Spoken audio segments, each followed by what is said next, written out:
ჩვენი საუბრები ეგვიპტით უნდა განვაგრძოთ. ეგვიპტური არქიტექტურით.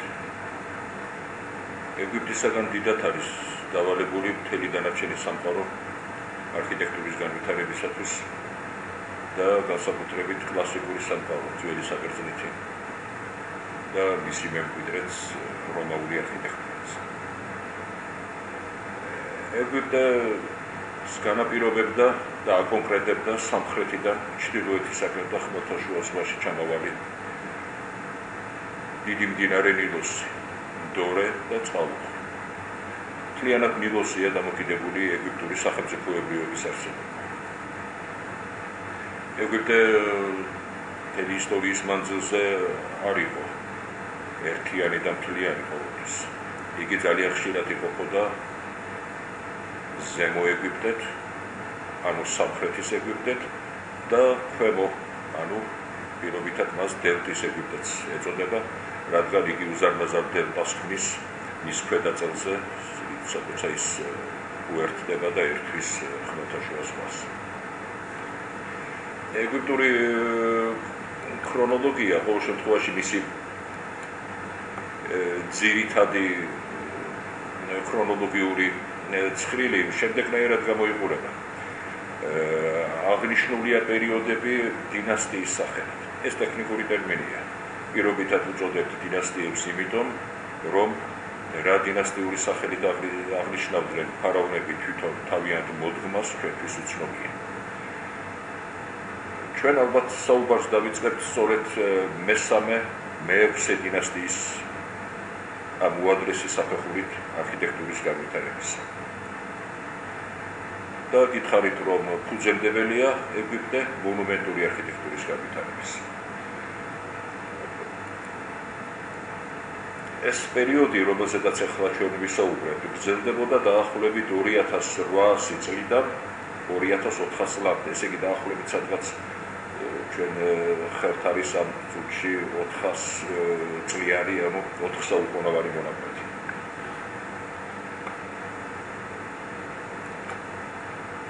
პირველად უნდა განვიხილოთ ის სამარხეული ნაგებობები, რომელმაც პირამიდების შექმნაში საფუძვლად დაედო პირამიდებს და განუზომელი როლი შეასრულა თვითონ პირამიდის წარმოქმნის პროცესში. ეს არის მასტაბა, მასტაბა უბრალოდ სამარხს ნიშნავს არაბულ ენაზე. ეს არის სწორკუთხა და წაკვეთილი პირამიდის ფორმის ნაგებობები, რომელიც შეიცავს შახტებს,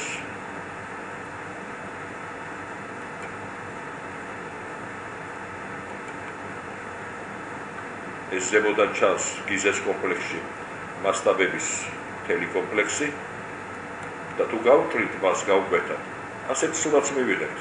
შახტა ვერტიკალურად ეშვება ქვემოთ და შემდგომ ის შეიცავს ჰორიზონტალურად განფენილ სამარხ კამერას. სამარხი კამერა იკეტება ქვის ფილით. მასტაბები მრავალი მასალისგან შენდებოდა ის ქვისგანაც და შენდებოდა ალიზისა და აგურისა და ხის კონსტრუქციისგანაც კი ზოგიერთ იშვიათ შემთხვევაში. და სწორედ ის პირველი პირამიდა, ფარაონ ჯოსერის პირამიდა, რომელიც ალბათ აგებულია ძველი წელთაღრიცხვის დაახლოებით 2800 წლის ფარგლებში და მიდამოებში, გამოიყურება ასე, ეს არის მასტაბების წყება, რომელიც თანდათანობით პატარავდება და ქმნის აი ამ საფეხურისებურ პირამიდას. ამ პირამიდის სიმაღლე ამ წუთში 60 მეტრია. ხოლო ფუძე ერთი შეხედვით თითქოს კვადრატული ჩანს, მაგრამ კვადრატული არ არის. 109.2 მეტრი ერთი მხარე და 121 მეტრი სწორკუთხედის მეორე გვერდი. რამ განაპირობა ეს მისი არაკვადრატულობა? ცხადია მასტაბებმა, რომელიც თავიანთი გეგმით სწორედ სწორკუთხანი არის. პირამიდა არ იყო ერთიანი ჩანაფიქრი, ეს პირამიდა სამსაფეხურიანი შემდეგ გადაკეთდა 7 საფეხურიან პირამიდად და მას ახლავს ისევ როგორც ყველა პირამიდას, მომდევნო პერიოდების პირამიდას ახლავს უზარმაზარი კომპლექსი, ტაძრების, სასახლეების, იმ ოთახების, სადაც ფარაონების გამოსახულებანი იდგა, ზოგი მჯდომარე და ზოგი მდგომარე. მიკვლეულია ჯოსერის პირამიდის კამერაც, სადაც კამერა როგორც ჩანს გაძარცული იყო, როგორც ჩანს კი არა გაძარცული იყო და თავის ქალა იქნა მიკვლეული, ყველა ნიშნის მიხედვით ეს თვით ფარაონ ჯოსერის თავის ქალა იყო. ცნობილია არა მარტო პირამიდის, არამედ მთელი არქიტექტურული ანსამბლის არქიტექტორის სახელიც, ეს იმხოტები გახდათ. თვითონ ის საკულტო კომპლექსი, რომელსაც ახლა თქვენ აი ამ ფოტოზე ხედავთ, სწორკუთხედშია ჩაწერილი, უზარმაზარ სწორკუთხედში, რომლის გრძელი გვერდი 545 მეტრია, ხოლო ვიწრო 278 მეტრი. ის შეიცავს მოსასხამებელ ტაძრებს, ჩრდილოეთისა და სამხრეთის ასე ვთქვათ პირობითად სასახლეებს და პირველი შემთხვევა გვაქვს, როცა ერთიანი გააზრების შედეგად, არქიტექტურული აზროვნების შედეგად ვღებულობთ ძველი წელთაღრიცხვის 2800 წლის ფარგლებში არქიტექტურულ ანსამბლს, ქვისას, მონუმენტს, განზოგადებულს.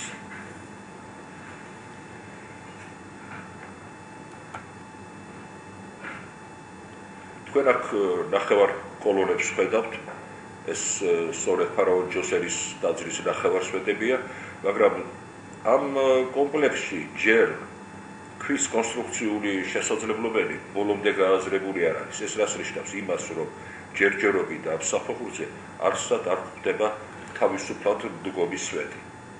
მაგრამ უკვე დეკორატიული ელემენტები იქმნება სიმბოლოთა კომპლექსით. ისეთით, როგორიც არის მაგალითად ეს კობრების გაუთავებელი რიგი, უსასრულობა, აი აქედან დაწყებული. მთელ აღმოსავლეთს ერთიანად ახასიათებს ანტიკური სამყაროს გარდა, ბერძნულ სამყაროს არ გულისხმობ. მთელს აღმოსავლეთს ერთიანად ახასიათებს ერთგვაროვანი სახეობის უსასრულოდ განმეორებადობა. ამ ეფექტით ხდება შთაბეჭდილების მოხდენა მნახველზე და მასზე ზემოქმედება. შემდგომ ეს როგორც თვითონ ეგვიპტის სიმბოლო, ანუ ურეა, ხდება სწორედ ფარაონის თავზე, პლავტის სამკაულად, ეს მისი თავსამკაულია. და აქვე გვაქვს სწორედ ამ კომპლექსში ასევე ნახევარსვეტი, რომელიც მთავრდება სცენარეული მოტივით, ანუ მისი სვეტის თავი კაპიტელი, ეს არის სტილიზებული ოდნავ, რა თქმა უნდა, მაგრამ პაპირუსის ყვავილის გვირგვინი. აქედან იდება საფუძველი ეგვიპტური არქიტექტურის ერთ-ერთ ყველაზე დიდად დამახასიათებელ ფორმას, სცენარეული მოტივები ეგვიპტურ არქიტექტურაში, ანუ სვეტი წარმოქმნის სტილიზებულ სცენარეს, ლოტოს, პაპირუსს, ან პალმას. იშვიათად ხდება შროშარი, შროშარიც ლოტოსის ერთ-ერთი სახეობაა. და შემდგომი საფეხური პირამიდების განვითარებისა, ეს გახლავთ მედუმში ფარაონ სნოფრუს მიერ წარმოქმნილი ის მიძღვნილი პირამიდა. როგორც ხედავთ, დაკრისტალებული ფორმა არც აქვს.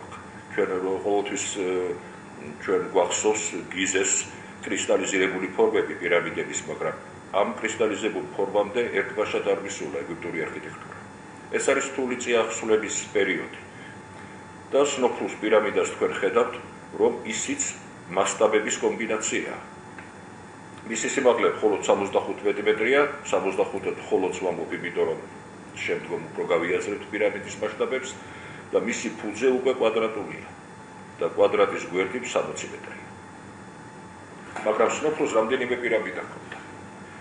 ეს მედუმში აგებული პირამიდას ჩაენაცვლა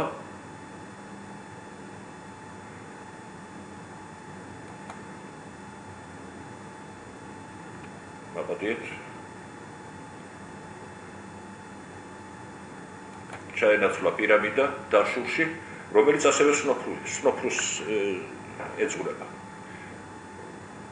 აქაც თქვენ ხედავთ, რომ ქვედა სტრუქტურა პირამიდისა არის მასტაბა, ხოლო ზემოთ უკვე დაკრისტალებული ფორმა წარმოიქმნა პირამიდის. ეს დაშუშია მისი ეს პირამიდა აგებული.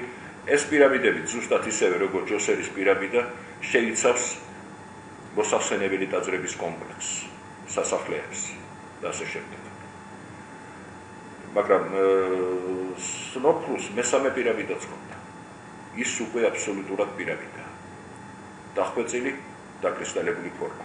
ახლა თავისთავად შეიძლება დაიბადოს შეკითხვა, რატომ ჭირდებოდა ერთ ფარაონს სამი სამარხი ნაგებობა. პირამიდა ხომ სამარხი ნაგებობებია, სადაც ჩადიოდნენ კამერით და შიგნით კამერა ზოგიერთი მისი ზედაპირის დონესაც კი ცილდებოდა და ხრბად ჩადიოდა მეშვებოდა კუტოვან მასივში, ზოგი რამდენიმე კამერა შეიცავდა.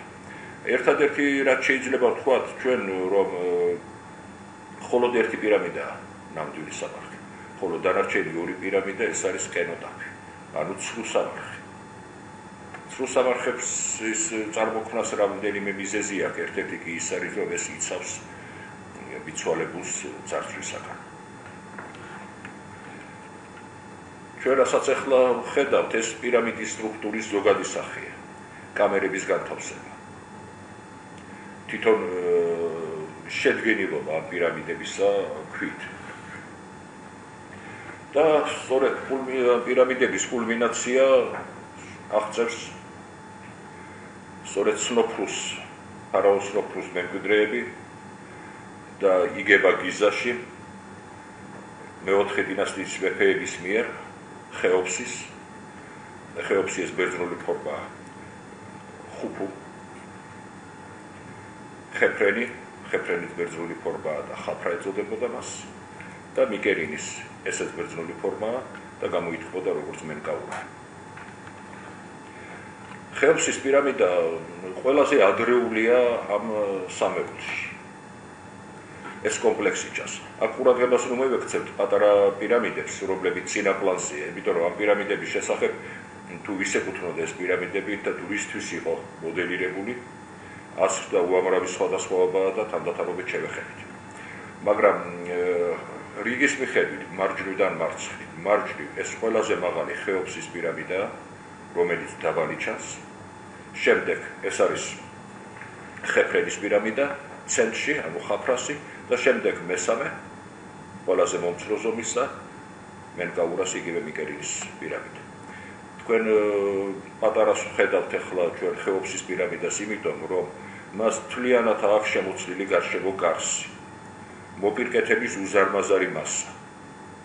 როგორც კი ამ მასას აღვადგენთ, იგი რამდენიმე მეტრით აღმოჩნდება ხეოფსის პირამიდას მაღალი.